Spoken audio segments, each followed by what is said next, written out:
Alright, back again. Painting video. Yeah, weather's very poor here. Yeah, but it's snow still. Stuck on the ground forever, I guess. Ice and rain and oh, just miserable. Supposed to stay cold forever and I don't know. But I still have electricity, so I shouldn't complain. But I don't know if the house will stay standing, but we'll see how it goes. So anyway, painting this, sort of, through circumstance, sort of lost my inspiration for this painting, but we shall re-inspire ourselves with a new purpose, a new inspiration, a newly, yeah, newly. Yeah, that's what we'll do. Wow, now isn't that interesting? Yeah, not. That's just outrageous. Could squirt some water on that, can't I, or something? Is there some way to get rid of that? That is not what I wanted. This is way too much. Just want to get some pink in here, but I didn't want to do that. That's going to make a mess. Trust me, I know these things. Sort of a mess. Yeah, sort of a mess. So anyways, the philosophy. Yeah, Das Book is sort of, he's sort of, he has been too philosophical lately. Anyway, in his conversation videos, which is okay. It's just, they're just kind of, whatever, okay. Talk about different things, which is okay. It's sometimes that's the way it goes in Tiny Chat for me. It's, you're just talking to people about different subjects, and some of it's interesting and some of it's not, and it's a mixed bag, and it's, it's okay, but, when you're sort of in the mood for food, yeah, it really just doesn't do much for you when you're hungry for something to inspire, to mean something. This shadow is wrong. I have to move it over here, so I need some white to get rid of that. Let's get rid of that.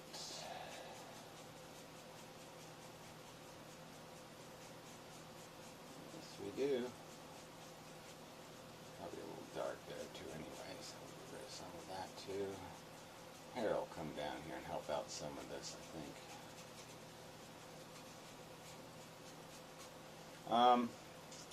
So yeah, philosophy. Yeah, sorry. We talk about how Das Book's lost this, and I've lost it already. I'm already off mission. Cheap brushes here, pain in the ass. They deposit quite a few hairs on my work, which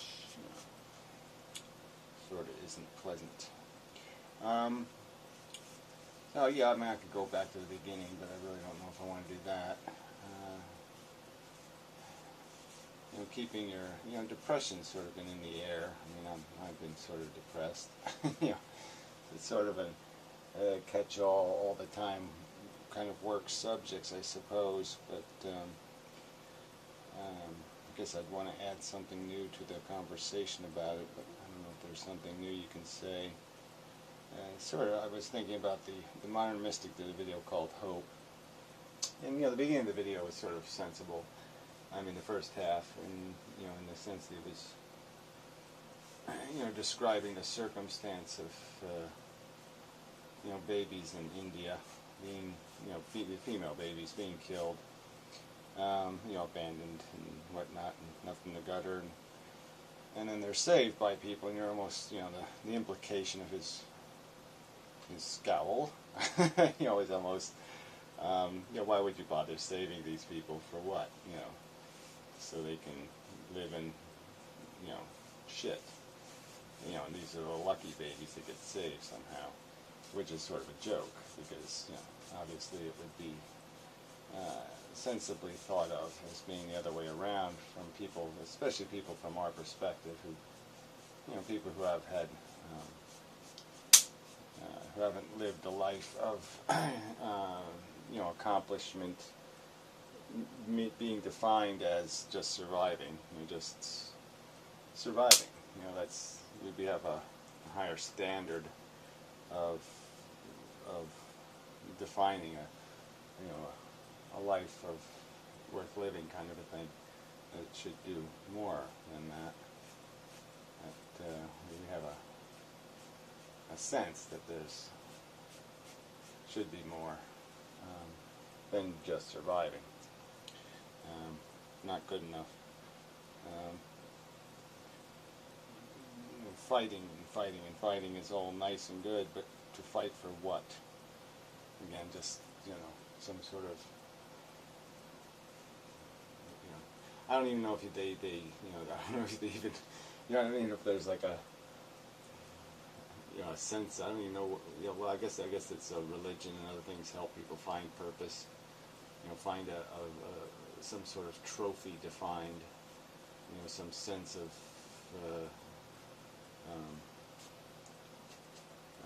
some mechanism to establish look at me, I survived, and so there's a status there or something. Some sort of badge, of honor, as the joke would go. Defining allowing you to perceive yourself as being an accomplishment to this, just surviving thing.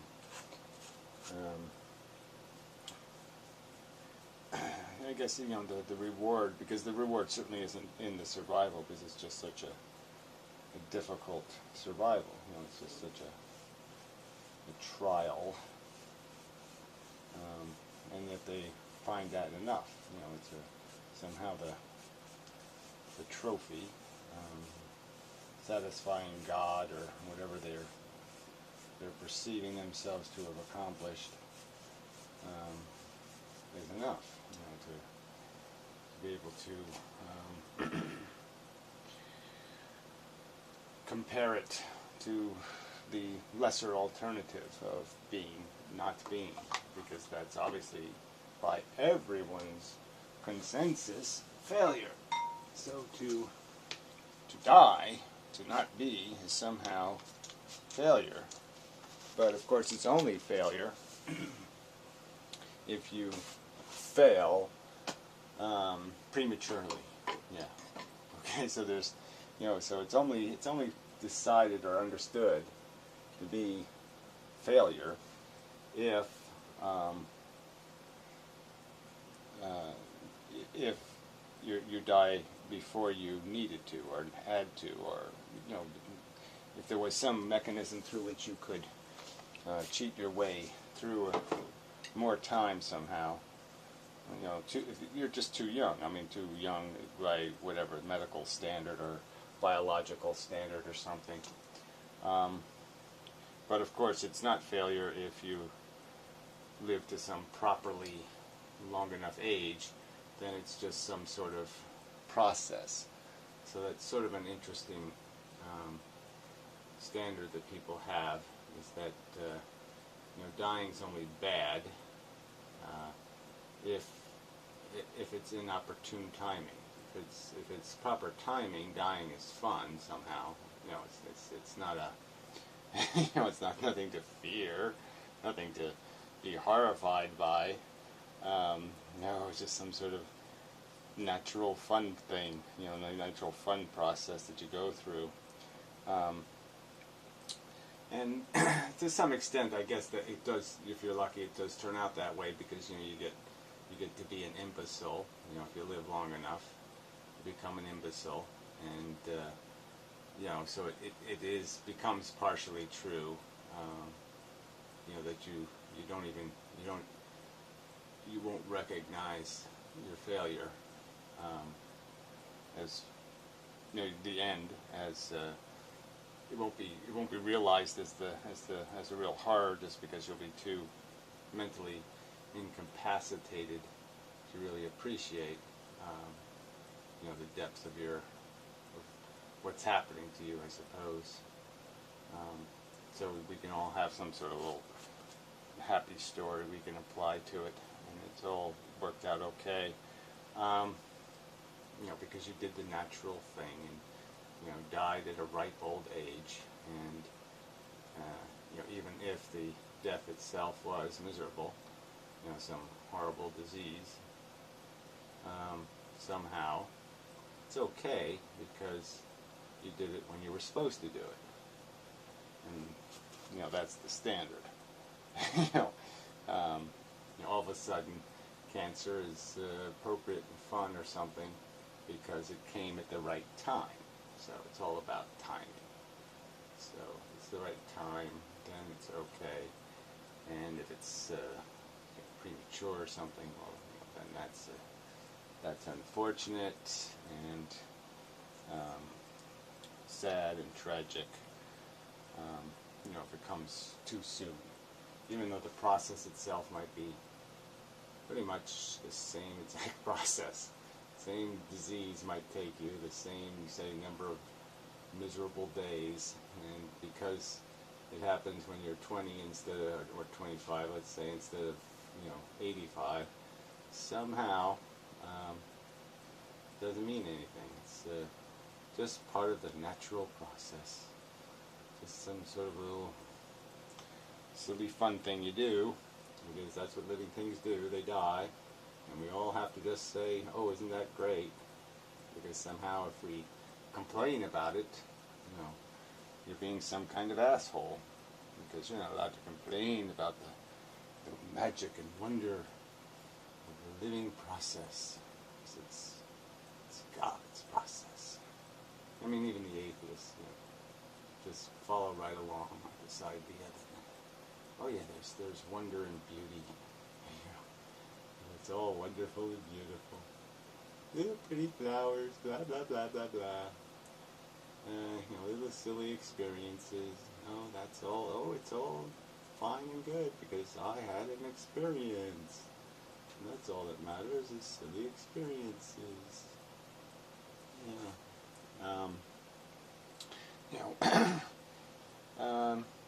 Geez, I'm really not getting to the point, am I? But I think this is the point. It's this perceptual thing. So it's again if you have perspective in terms of recognizing process, recognizing that it's all just a circumstance of attitude. How hungry you are. That's all we're doing. We're just playing a hunger game. We're just feeding off of the amount of dependency that grows inside of you. Your perception that I need this extra little bit written on my tombstone, or I won't have officially lived my life properly if I don't have written on my tombstone some cool thing about how I endeavor to persevere, or some kind of bullshit, how what a fighter I was, or what a, I was just such a, an interesting, player of, chase the cookie. And I chased the cookie the proper way, and did, in the socially acceptable way, where you don't let anything get in your way, and just go yum yum like a silly little Pac-Man, chase your cookie, and pretend that you accomplish something doing this crap, stuff, bullshit, nonsense. When you've not accomplished anything except consume some resources, and just waiting for your time to be turned into, some sort of, some sort of afterlife. Yeah, some sort of, refuse of the game. The leftover bit. So it's your turn to be a leftover bit. Um, and yeah, that's all there is. There's but it's just this, again, it's just this need thing. If you're not plagued by that, yeah, then you're just going to recognize that, oh yeah, I'm just here until I'm not here, and the process of not being here will likely entail some sort of unpleasantness that, in all likelihood, won't be justifiable at all. It'll just be a nonsensical waste of ouch, ouch. The sensible question would be, why? Why pretend we're on a great adventure? Great adventure. Just called an animal park a great adventure. That's kind of funny too. A bunch of animals trapped, in a kind of vending machine. Where there were, well, that was the joke of it too. They were just totally used up. They were just used up by the adventuring machine. The machine producing the adventure for the humans just kind of used up the animals, just consumed their welfare, starved them. They were just, as long as they moved properly and went to meow meow on cue and did the right things, they lived. And as soon as they did something not convenient, they died. Yeah, and they were just replaced by, go buy another leftover somewhere. Go find another little thing to use up.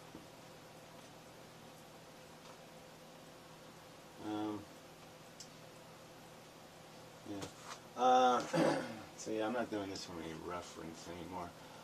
Not that I had one before, but I had an idea. So now I'm just making up a face. So we'll just see where it goes. I like the thinness of it in some respects, but it might be a little bit too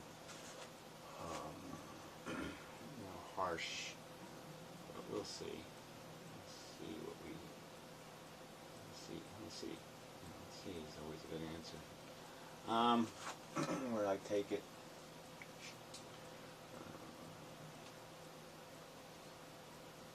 Such.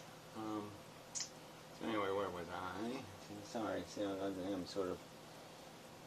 The book sort of mentioned that a little bit too. That there's these little times where you just, concentration levels kind of. This is a little bit difficult sometimes. Because there's times when you seem to need your focus, and the catch is you can't really see those times ahead of time. So you don't know when that time is going to be, and so you could be in the middle of an idea or thought, or collection of thoughts, and then something's taking you here with a thought, and these thoughts are obviously competing with each other for mind space, and it's like it's a little bit. Get you in a little bit of trouble. I sort of like I like this. I have not that I have a style with it yet or anything, but I'm thinking of developing one. It's almost like an ink way of painting. Where you just kind of get tones into things through swirls and patterns of where you're filling in with patterns of color rather than sheets of color, it's just there's a sort of creates an interesting effect, I think. Have these little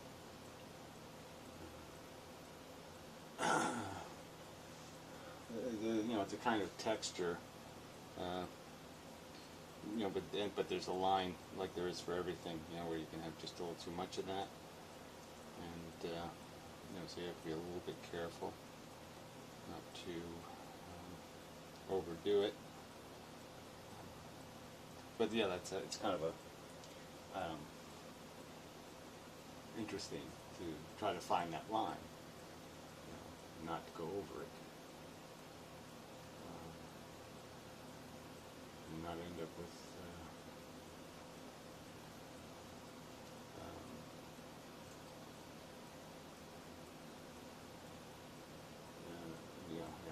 not end up with that.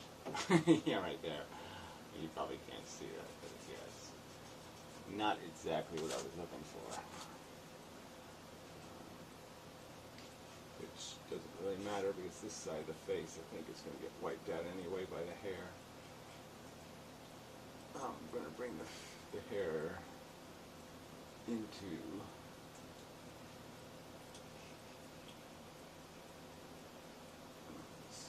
some of this, there's some of the harshness there, some of the contrast, too much contrast. This hair will come down on this side and goes back on this side. So this edge of the face is definitely going to have to be done correctly, sharp and precise and correct and all that crap. And at the moment it's not where it needs to be, but that's okay. I'll fix it later. So where was I? Sorry. Like I said, I sort of had a mission in my head when I started, and I sort of lost the mission. I'm going to take these videos through this. The theme is pretty basic through all my videos now, and where I intended to go with this video is to I'm going to give it green eyes. I think I have decided. That's what I have decided.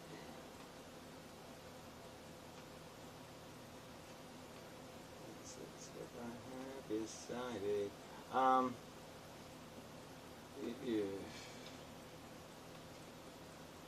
So actually, I was going to start this video with just getting to the point about the universe and our creation, and there's so much of what we are is you have to explain it from that beginning, from this idea that we are these machines created on a planet, and it's a huge part of the story of our existence is the existence of life in the universe. And a big part of the existence of life in the universe is is understanding what matter's doing. And then people always so the question I wanted to get to was the often stated problem. People bring up as a problem anyway. Like somehow it hasn't been answered or can't be answered, and therefore there's room for hope for some sort of magical answers. Why there is something instead of nothing, why there is a universe. And I just don't think my answer to the question, my answer to that dilemma, that circumstance, is to just recognize the fact that what would something else be? A universe of nothing. Nothing is as difficult to comprehend as something in some respects. So that's a dilemma in and of itself, is trying to comprehend what nothing exactly, what kind of shape nothing would take. Endless nothing. But I guess, there's just so many angles to look at that because we are,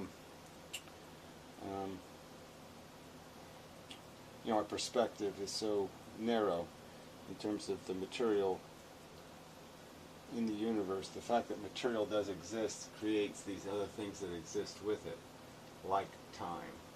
Time can't exist without matter. Matter moving, matter creating distance, without distance, or energy anyway, photons at minimum, without something moving a distance, there is no time. And so it's just a phenomenon, an illusion of the circumstance of the fact that we do live in a universe that has this substrate in it, these photons. And, if you look at it that way, if you look at the universe as some smaller particle at its core, some simpler, cruder, fundamental mechanism, just, doing a simple thing, and that it becomes complicated when it gets caught up in relationships, or when things interact, their behavior becomes complicated. They move around each other, they swirl into each other, they dance with each other, and we're just the byproduct of that kind of dancing, in this truly huge, gigantic, incomprehensibly large field of bits, stuff doing stuff. It's really a lot of stuff doing stuff. There's a lot of the universe in the universe. It's a very, very big, and the primary parts of the universe are these,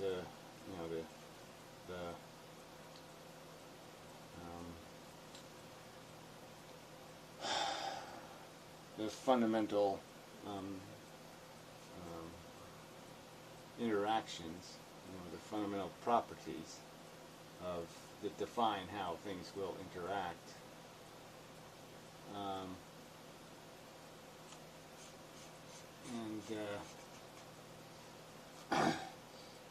The interactions are these simple mechanical rules of interaction, and that when you complexify it enough, it obviously, we're here as evidence of what can happen, but we're not evidence of what always happens, or evidence of inevitable happening, or any of those things. Where clearly the evidence demonstrates, the stuff that we do know does indicate that this is highly irregular, difficult to duplicate, circumstantial interactions. That we are not any longer, the rules that affect us are now these more complex rules because of the complexity of the interactions. It's two things circling each other, and they interact with two things circling each other this way, and then you have, four things, and three of them are substantially interacting, where one of them is only partially interacting, and then that combines with seven things that are also interacting. And it's just these levels of interactions. And as you create these more dense, I always hated collarbones. I mean, I like them visually. I think they're pretty cool, but I've never liked getting them to look proper in a painting. So I want to do something with the chest here, and I have to do something with the ribs down here, and the ribs over here. Well, that's a little too many ribs. We give her 50 or 60 ribs, right? There's no rule against it. Okay, so where do I want to go? Yeah, so the ultimate question of why there is something, I just don't, what relevance does it have to the, why does, you wouldn't bother asking the question, why does the simple thing become complicated with interaction? you kind of can just deduce that. But obviously when simple things interact, their relationships are going to get complicated. Their dance will become a complex dance. It'll have a history. It'll have a sequence to it.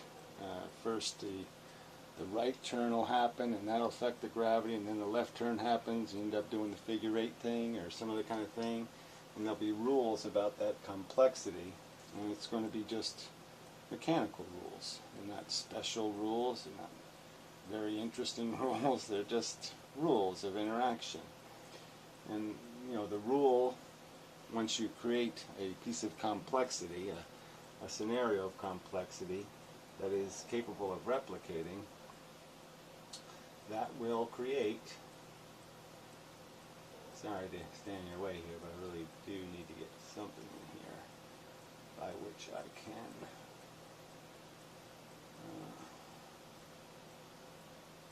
I'm going to have to, probably going to have to reference this in some way or other, because I just don't have the anatomy well enough defined in my head. To do this is a weird kind of thing, the way the collarbones come down and around the neck. You do kind of have to have enough arch on them.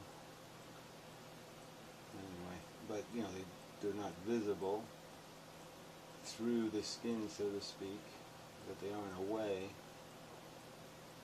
I'll have to get the slope of that in there somewhere. Sorry, subject change and misarrangement.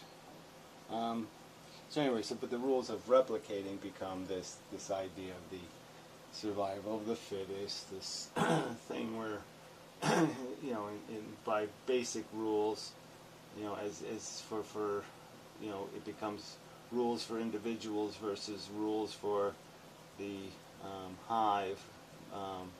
You know, depending on how you're obtaining your survival is going to define the nuance of your behavior, and that you know, for the individual organism, for the individual fighting for survival, it's kind of a pretty cutthroat world. You could even, you know, if plants could feel, you know, if they had neurology, you'd argue it was a pretty cutthroat world they live in, where they're basically just starving each other out, you know, and whoever gets to the sun first wins, you know.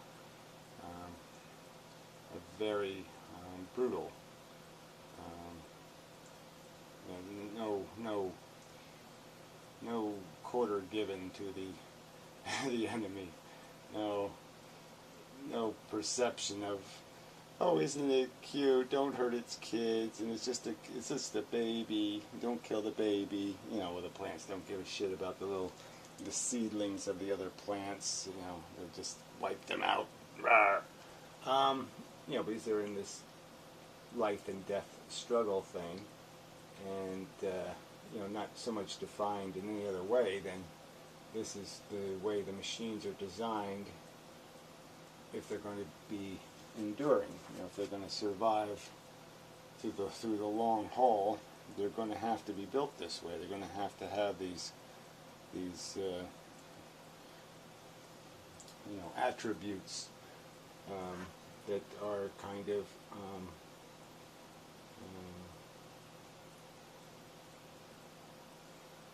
not sympathetic to things like fairness or sympathy, empathy, all that kind of stuff wouldn't exist. And so the world we live with, the organisms we fundamentally interact with, are mammals. Mammals are, generally speaking, social animals, and they survive. You know, they have to raise their young, so they have to maintain some sort of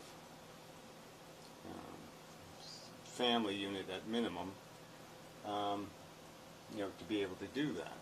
So there has to be mechanisms of togetherness and love and devotion and all that kind of stuff, or they won't survive the game. They'll be gobbled up through attrition. Ironically, the ones that are in the most massive, the most numerous families, tribes, gangs, like the herd animals, they're the ones that are almost the least empathetic. They're almost going back to being bugs again, because now they're duplicating the hive mentality, and so now they're instinctively driven to be role players. The dominant males playing the role of defender, likely to get likely not to live to an old age, in terms of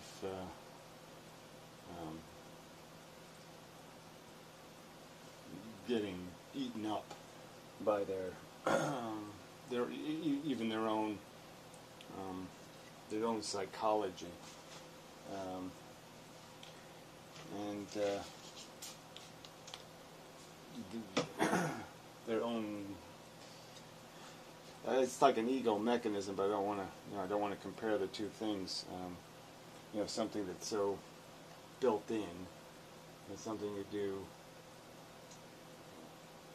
out of perception versus something you do out of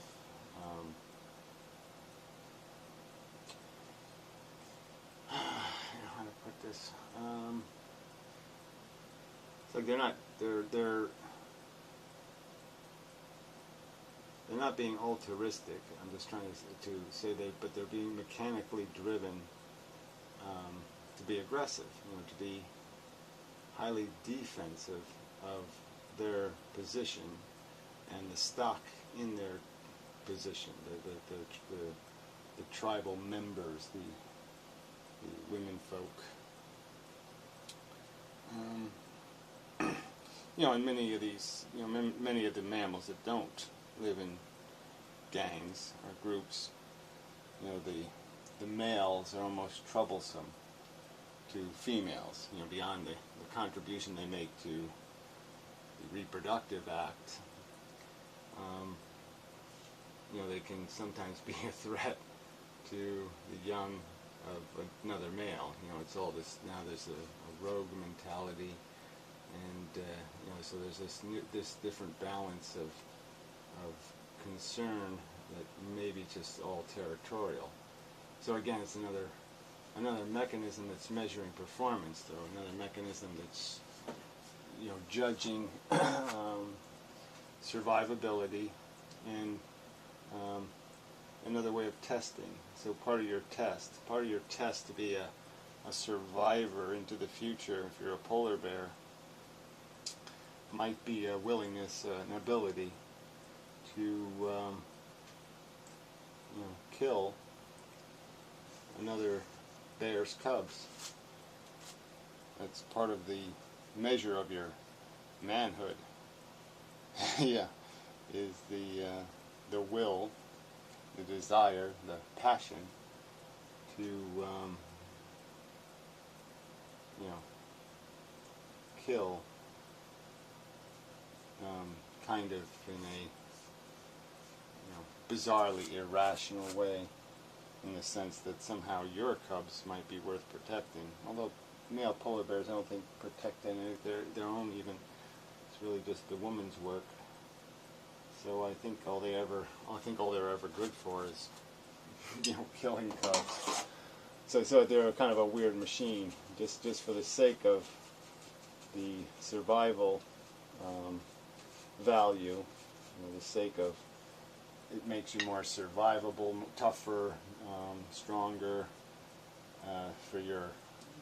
generally for your prodigy to have this genetic code, that defines a great male, the icon, the tribute, the chief, the alpha, the best of the best, the standard is this incredible nepotistic, racist, whatever you want to call it, just nasty ass bastard son of a bitch who will, kill for, without judging the thing by any kind of content or character, but merely because of genetic code.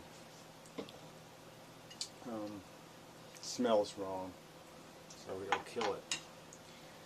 So anyway, but that's, and then when you look at what mammals are doing on Earth, or you look at the lower forms of life, which are even more horrific in terms of the attrition, and then juxtapose that against these ponders about, the why questions of why there's a universe at all. I mean, I think it just kind of gives you an answer. It's because it's nonsensical. There's no good why answer. The why answer is going to be some stupid mechanical answer. It's just going to be because that's the way it happens. That's the way it is. For me, obviously, the more important why questions. Why are we, when we have the capacity to see through this biological mechanism, why do we still romanticize this function called living? Why do we still pretend that it's doing something, that the living process is about something generous or good, when it seems quite clear that it's about something bigoted, cruel, rather nasty,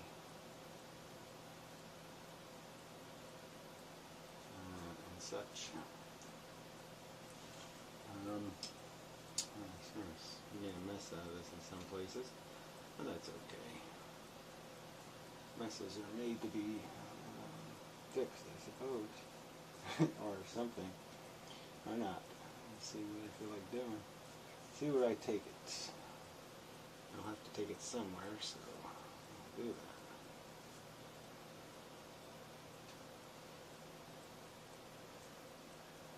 I'll have to decide where to put that stuff. I have to do that when I can see a little better.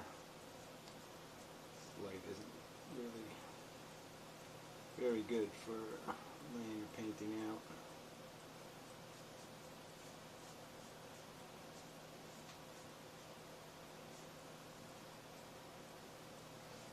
So yeah, that's sort of what I wanted to get to again. It's just to always try to get people to bring the conversation back to this fundamentally controlling element, which is what happens when a molecule replicates. What is evolution doing on planet Earth?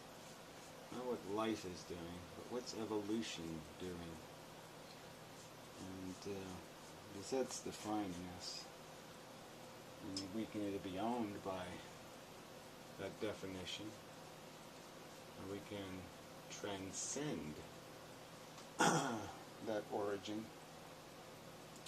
that mechanism, that control, and apply this intelligence that, obviously the intelligence is here, not unlike the polar bear's will to kill little baby polar bears. Not unlike that will, our intelligence is here because it served our survival interest. But we can do something more with it.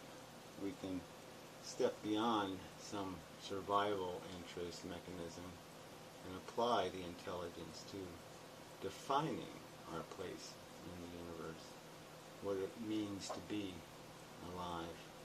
We can add character to that definition and not to be controlled by a notion built out of wishes and hopes, rather than reason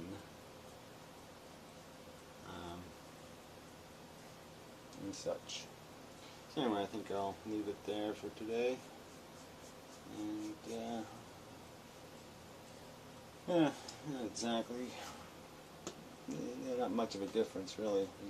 I mean, yeah, the color's better, but we'll see how it dries.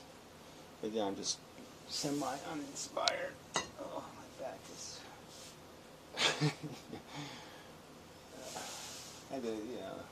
I mean, the driveway is just covered in this wet, slushy crap that weighed about 7 million pounds.